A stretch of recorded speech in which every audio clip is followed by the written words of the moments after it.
Okay, so Rivers State Governor Sir Similayi Fubara was out again today inspecting major ongoing projects across the state, and the energy was so serious. First, he stopped at the construction site of the Rivers State House of Assembly complex, to personally check the progress. Well, according to him, the work is moving at a very impressive pace, and the contractor has assured him everything will be delivered as scheduled. Governor Fubara reaffirmed that by God's grace, the assembly chamber will be ready before the end of December. So, fingers crossed on this particular project. His target is clear. The 2026 appropriation bill will be presented inside the main hallowed chamber, not anywhere else.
From there, the governor moved to the Eneka section of the Port Harcourt Ring Road project, where Julius Berger has officially resumed, or rather returned to site. He inspected the work, encouraged the team, and restated his commitment to completing the massive project that will reshape traffic across Port Harcourt.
And in a lighter moment, he also joked about the psychiatric hospital project currently under construction. Well, in his words, I am building a psychiatric hospital in case my enemies need it, because they will soon need one, he said, sparking laughter among those present. Governor Fubara's project tours highlight one thing: he's pushing for rapid development across the state, stable governance, and completion of legacy projects despite political pressure. Let me remind them, it is Fubara that signed the paper for borrowing from Zenith Bank 200 billion for the construction of Ring Road. So it is my project.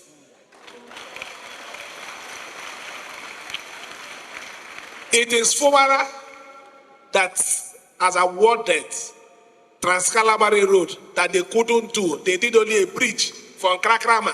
I am the one doing it. 225 billion. I didn't borrow.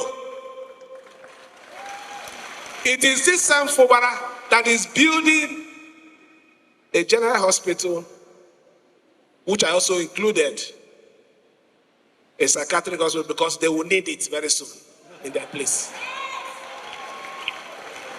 So tell them, what I have done in 1 year is what they did. Like I said, let them make me talk. Let them make me talk. It's only empty container that makes noise. If God has given you opportunity, eat your thing and keep quiet.